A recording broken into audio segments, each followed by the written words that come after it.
Ketika betul. kita membantu orang, maka saldo kita di orang itu akan meningkat.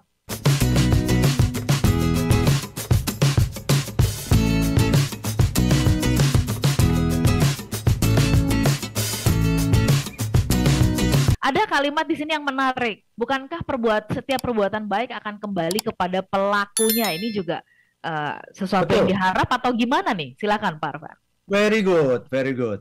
Setiap perbuatan baik akan kembali kepada pelakunya. Dan setiap perbuatan buruk akan kembali kepada pelakunya. Mhm, mhm. Kalau nggak percaya, sekarang lakukan perbuatan buruk deh sekarang. Coba caci maki orang deh di kantor. Siapa yang namanya jelek? Enggak sih kita gitu Kita ya. sendiri. Ya. Iya. Sekarang coba bantu orang di kantor. Ya, hari ini datang ke kantor. Ya, pertama-tama setiap ketemu orang senyum. Setiap ketemu orang senyum. Kemudian tanya, what can I do to help you? What can I do for you? Kayaknya kamu sibuk banget deh. Apa yang bisa aku bantu ya? Nah, itu kan kita membantu orang kan? Dan kita Betul. sudah bahas di 2 minggu ya, di minggu lalu dan minggu sebelumnya mengenai Iya. rekening bank emosi. Ketika Betul. kita membantu orang, maka saldo kita di orang itu akan meningkat. Mhm. Ketika kita mengganggu orang, melakukan ketidakbaikan, maka saldo kita di orang itu akan menurun.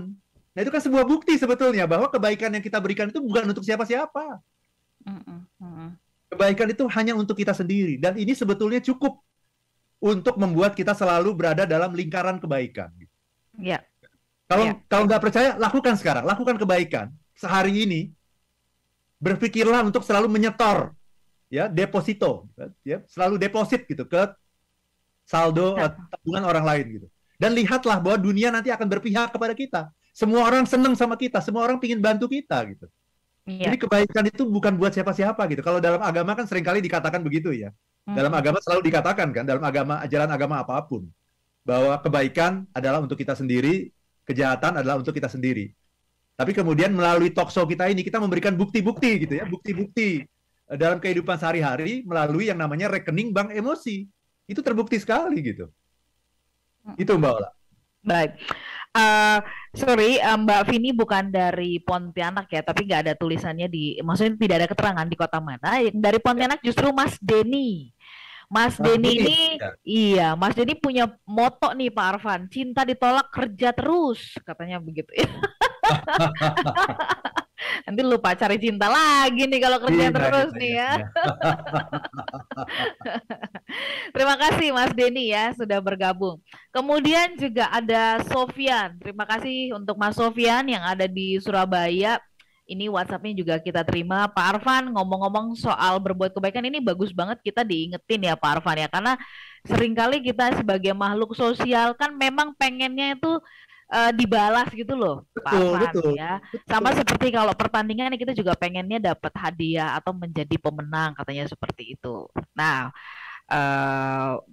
Pak Arfan mungkin ingin tanggapi dari Pak Sofian, silakan. Betul sekali, memang ciri atau karakteristik dari manusia sebagai makhluk sosial itu adalah membalas.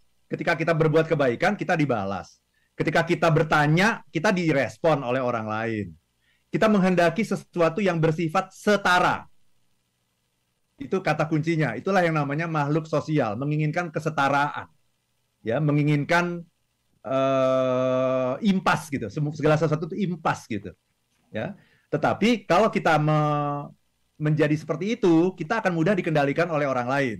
Dan yang lebih berbahaya lagi adalah kebahagiaan kita ada di tangan orang lain gitu. Dan dunia ini kejam, Mbak Ola. Dunia ini kejam gitu. Ya. Jadi akhirnya kita nggak bisa bahagia gitu. Nah karena itu kita hanya bisa bahagia kalau kita mengubah status kita bukan hanya sebagai makhluk sosial yang sangat wajar itu, tetapi menjadi makhluk spiritual. Nah bagaimana caranya? Saya nanti ingin bacakan ini sebetulnya. Ini ada sebuah puisi yang sangat bagus sekali dari Ibu Teresa. Dan saya ketika saya melakukan kebaikan tidak berbalas, saya selalu kembali ke puisi ini.